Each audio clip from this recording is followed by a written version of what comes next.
What if the scariest woman on your delivery route, the one who glares like she wants you dead, was secretly the one person you adore most in the entire world? This delivery boy is about to find out, and the truth behind that terrifying glare is the last thing he'd ever expect. Stick around, because nothing about her is what it looks like.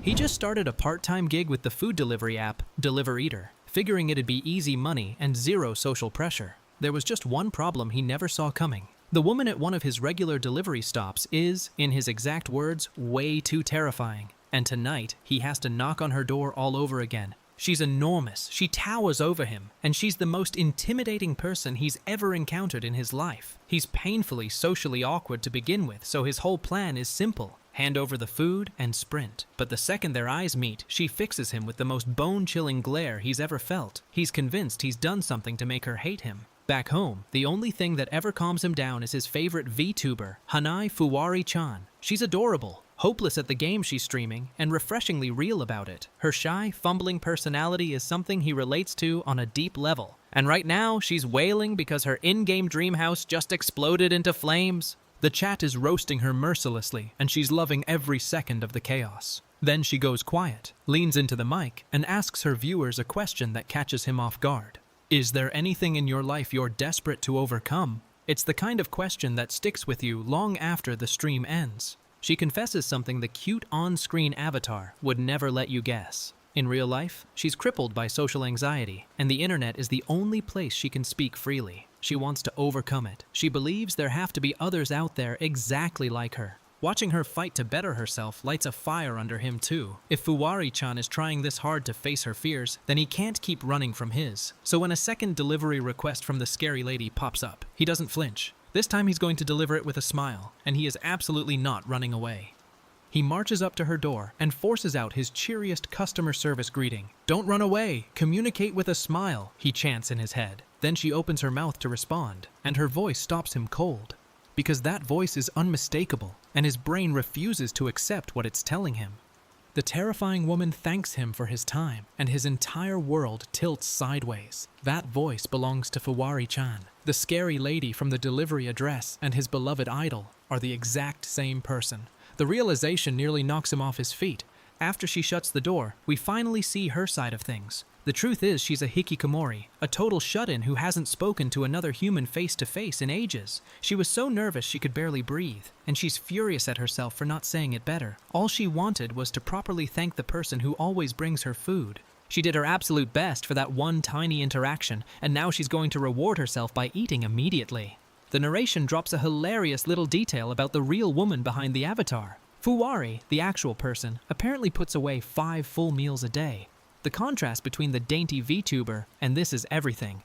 The next delivery, he's a wreck all over again, because she's glaring at him just as hard as ever. But a new thought worms its way in. What if that really was Fuwari-chan? Her voice sounded so identical that the second she spoke, he panicked and bolted again. His brain scrambles for a comforting explanation. He decides he's just so terrified of her that his mind is overlaying Fuwari-chan's image on top to make the fear bearable. Yeah, he tells himself. He's obviously misunderstanding the whole thing. But then she grabs his hand to stop him from fleeing, and he is certain he's about to die. She launches into a rapid-fire ramble, and he can barely keep up with how fast the words tumble out. She gushes that he always leaves her lunchboxes on tissues so they never get dirty, that her food is never messed up, that he's so quick. And suddenly the whole picture flips. She was never glaring at him in anger. She was just waiting desperately for any chance to talk to him.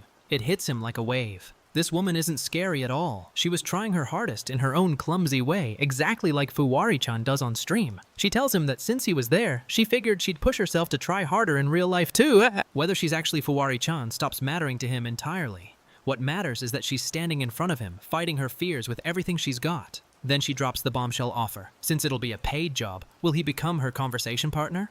Completely overwhelmed, he finds himself saying yes. The very next day, she's already planning their first proper exchange in her head. She'll call out to him smoothly, just like before, and ask her question. But when the moment comes, she invites him inside for tea instead, voice trembling the whole time. Her careful script is already starting to unravel. She's so confident in theory, rehearsing every line, certain that as long as she sticks to her plan, everything will be fine. Then reality arrives, and her mouth simply won't cooperate. The words refuse to come out. The gap between her practice fantasy and the terrifying real moment is brutal and a little heartbreaking. That's when she tries to settle the arrangement by asking how much she needs to pay him just to talk to her. He's floored. Is this gorgeous, intimidating woman seriously trying to pay for his time? The way she frames everything around money tells him something is deeply off about how she sees herself. He flat out refuses, insisting he can't take her money no matter how much she offers. She panics, assuming the problem is that her payment simply wasn't enough. He's struggling to put it into words, but he knows for certain this is heading somewhere very wrong. Watching her treat human connection like a transaction is quietly devastating. He walks away wondering if he made the right call. At home, he tries to lift his mood with a Fuwari-chan stream, but he can't shake the unease. Seeing her cheerful avatar bounce around the screen only twists the knife harder. Knowing the lonely person behind it makes everything land completely differently now. On the next stream, Fuwari apologizes to her viewers for worrying them, smiling that radiant smile. She frets that she's made everyone anxious about her, but her chat and he won't have it. That clumsy, fumbling side of her is exactly the part they love most. And then it clicks for him. She's clumsy, just like Fuwari-chan is clumsy. And maybe that's why her attempt to pay him came out so awkward and wrong. Looking closer, he realizes she might actually be crying. Something snaps inside him. He cannot let Fuwari-chan cry. He goes back, and she's already braced for rejection, mumbling that even without money, she still wants to do something for him. She tells him he can ignore her if he wants, but that's not what he wants at all. What he wants is to be of help to her, and he says it out loud. She whips the door open, stunned, as he points right at her and declares he doesn't need her money. She stammers, "Are you really sure?" He holds firm. The girl who was ready to buy his presents is now staring at someone offering it for free. Tears spill down her face as she whispers that she's so glad. He's frozen, watching this towering, scary woman dissolve into relief right in front of him. Then she pulls herself together and makes a new proposal. "Come on, let's talk while we eat." The poor guy barely has time to process before he's swept inside. He ends up stepping into the home of the very scary lady he was supposed to be delivering to. The atmosphere doesn't exactly feel like one he can refuse. She murmurs for him to please come in, and every instinct screams danger. He has a truly terrible feeling about all of this. She's huge, she's looming, and his survival instincts are blaring full volume. Why on earth would a woman like this invite a complete stranger into somewhere so private? The whole situation feels surreal and impossible. He braces himself, certain something awful is about to happen. Of course, she wasn't going to kill him, no matter how wild his imagination ran. The table is loaded with food, and she apologizes for accidentally falling on top of him earlier. He notices something he wasn't supposed to see lying out in the open. She freezes when he asks about it. It was a script. She admits the truth, voice barely steady. In the past, for a short while, she worked as a voice actor. He nearly chokes on the revelation. No wonder her voice is so beautiful, so perfectly suited to streaming. Another piece of her past slides into place. He blurts out that being a voice actor is incredible and asks why she stopped. The question lands harder than he intended. Her whole expression dims as she says it just doesn't suit someone like her. The brightness drains out of the room in an instant. She explains that even with a good voice, she felt she lacked the talent, and being tall made her stand out in all the wrong ways. People started whispering cruel things, that she only got her roles through seduction, not skill. That a girl so tall yet so timid was honestly kind of creepy. She tells him the way people looked at her became frightening, the comments piling up until she couldn't take it. He listens, horrified, as she lays it all bare. This is the root of everything. The fear, the isolation, the hiding behind a cute avatar where nobody can judge the real her. She mentions she's been teased about being short her whole life, and he flinches at the wording, but she means her face, her presence, the scrutiny. She always laughed off the bullying, she says. She insists it didn't hurt. Then her fist clenches and her voice cracks, and the lie falls apart. It's not like it didn't hurt. He can't hold it in any longer, and says the thing he's needed to say. "I love your voice." She stares at him, eyes wide, completely undone. He tells her that whenever he got worn out worrying about everyone, her voice always saved him.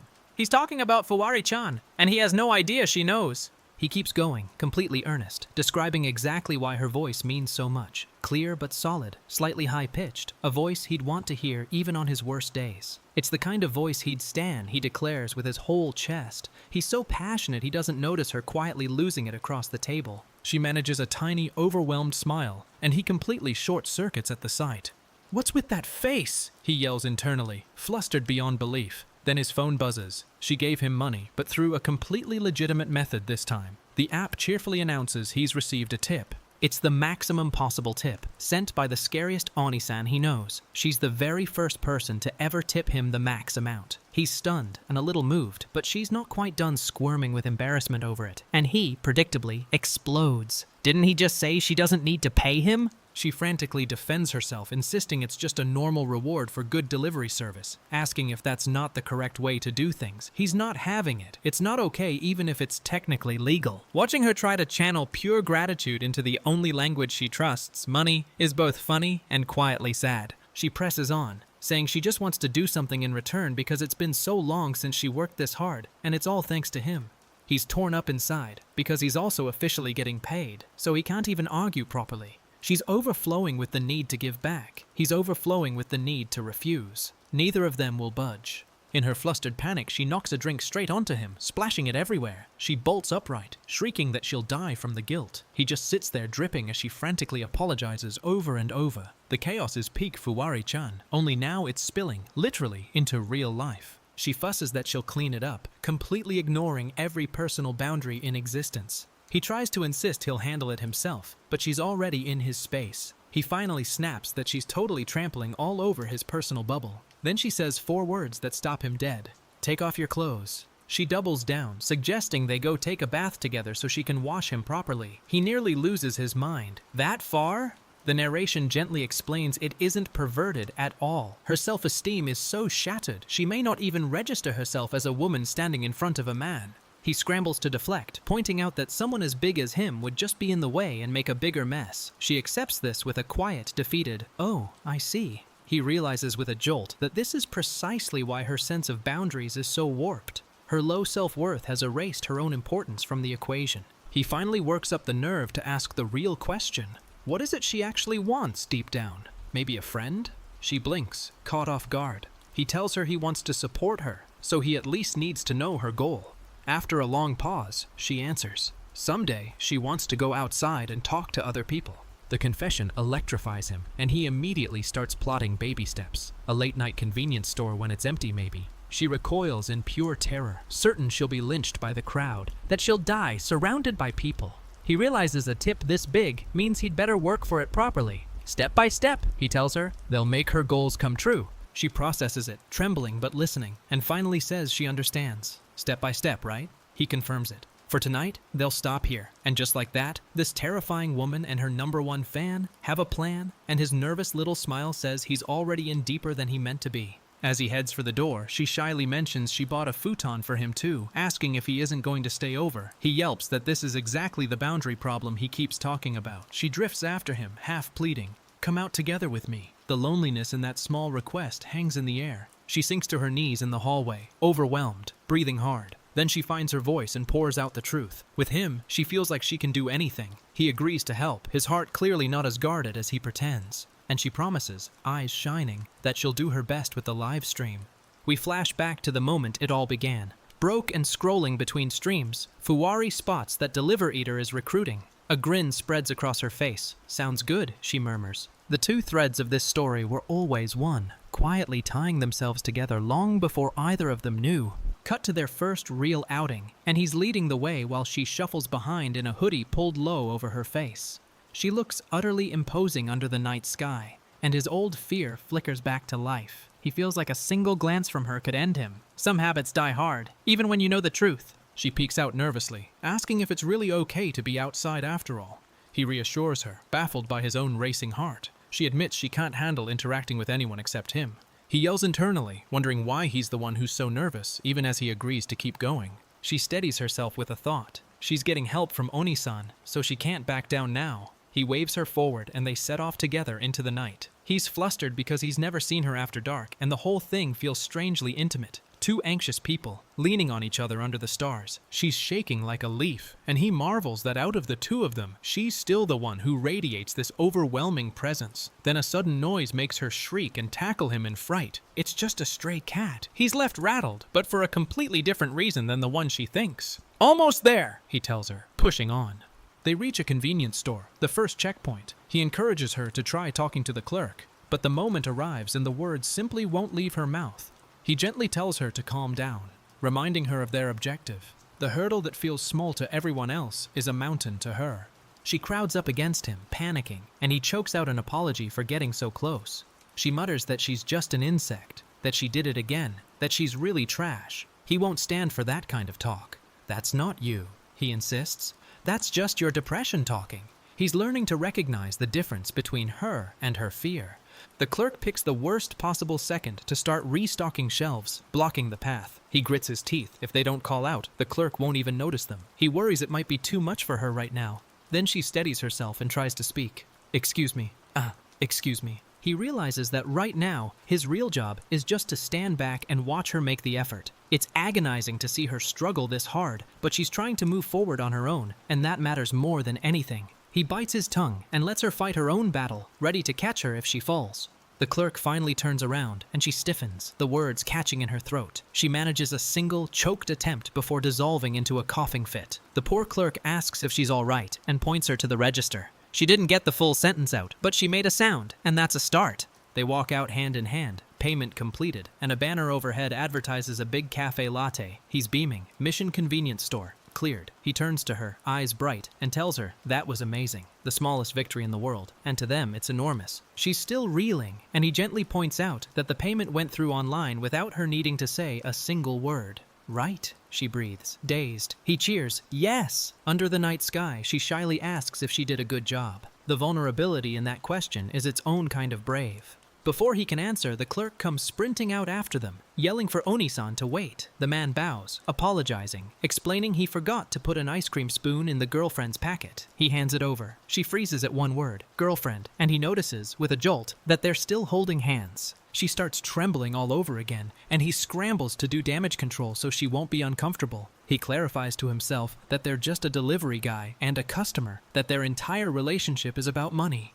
Right, he tells himself firmly. He resolves to understand his place properly, all to avoid causing her any trouble.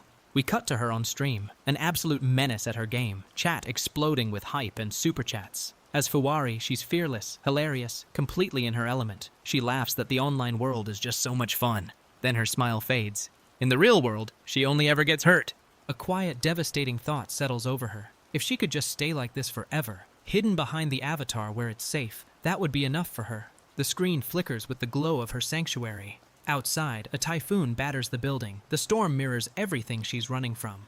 The next stream, viewers joke about the insane typhoon and warn her Deliver Eater might not come. She fires back at them to stop mocking her. Then she admits something almost to herself. Deliver Eater never comes to her place anyway. Even on sunny days, contactless delivery is her only lifeline. And she means it. Her chat complains that delivery food always gets soggy in the rain, and they all commiserate. But she pauses, genuinely puzzled. Her food always seems to arrive in perfect condition. Has soggy delivery ever even happened to her? The question dangles, and she doesn't yet realize what it means. Just as her stream is wrapping, the Food is Here notification chimes through the storm. Fuwari signs off cheerfully. Then she steels herself to grab the bag and slam the door before the typhoon gets in. The wind nearly rips the door off its hinges. Outside, the chaos is total, and somehow her meal made it through anyway. Back inside, she stares at the bag, and the truth finally lands. There's always paper laid underneath, so it never gets dirty. Being able to eat a clean, intact bento at home was never something to take for granted. It was only ever possible because of his quiet, constant consideration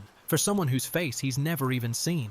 She studies the delivery slip, something dawning in her tear-filled eyes. The realization of how carefully he's been treating her all this time, without recognition or thanks, overwhelms her completely. Her phone trembles in her hand. The kindness was there the whole time, woven invisibly into every single meal. A wild impulse seizes her. Should she go thank him in person right now? Looking like this? She immediately spirals. He'll take one look and think, what's a shut-in like you doing outside? Suddenly, talking to him feels like the highest hurdle imaginable. No way! Impossible! She chants, even as the urge refuses to die. She catches her reflection and panics about her appearance, terrified he'll find her gross.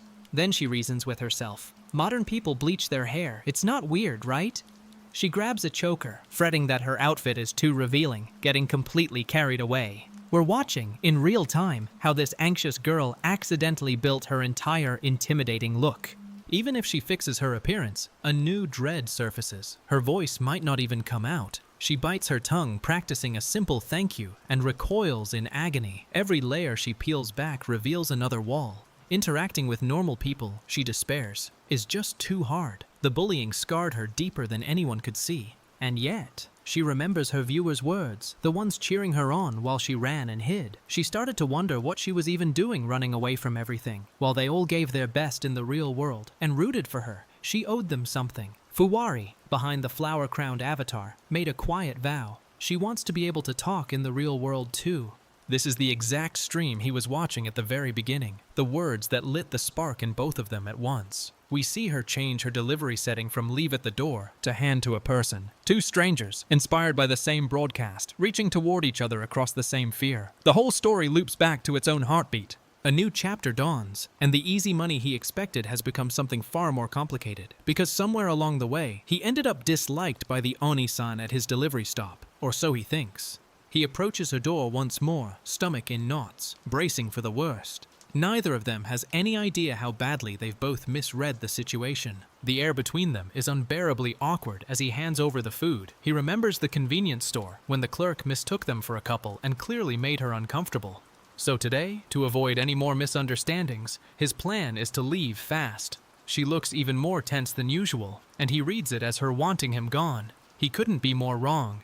She's shaking uncontrollably, stammering out a thank you. He panics, certain this means she truly can't stand the sight of him. He apologizes for the inconvenience and prepares to flee as fast as possible. She watches him pull away, her own heart breaking, wondering if he secretly thinks they actually were a couple. Two people, drowning in the exact same silent misunderstanding. This goes on, delivery after delivery, her words coming out worse each time as the distance between them grows. He hands over the bag, she barely manages a trembling thanks, and he tells himself this stiff, cold exchange is just how it should be. Both of them are quietly miserable, each convinced they're the unwanted one. The misread is tearing them apart from the inside.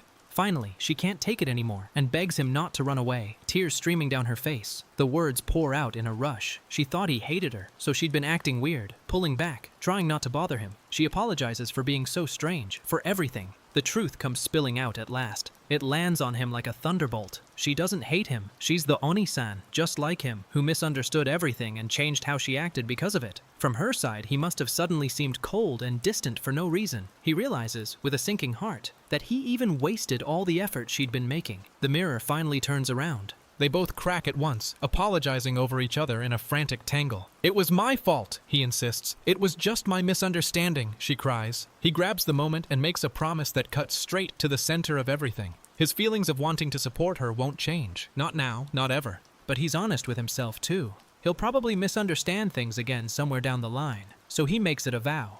Being of help to her will always be his priority, no matter how many times they trip over each other. She doesn't respond with words, she just grabs his arm and holds on, refusing to let go for the longest time. On the day of the convenience store visit, we get one last look at her, and she's spiraling about the most relatable thing imaginable. She's finally going outside with his help, and she has a crisis. What should she wear? She doesn't own any clothes. The girl about to face her biggest fear is undone by her closet, and it's perfect. She agonizes that she might be mistaken for a hardcore potato star with her usual look, that she needs proper going-out clothes for such a rare outing. Then a hopeful thought. Maybe some cute clothes she once bought on a whim. Maybe Oni-san will look at her differently now. She lets herself imagine it, just for a second. Then she covers, flustered, insisting she's just kidding, even as the smile gives her away completely, and these two impossibly anxious hearts keep stumbling, step by clumsy step, toward each other.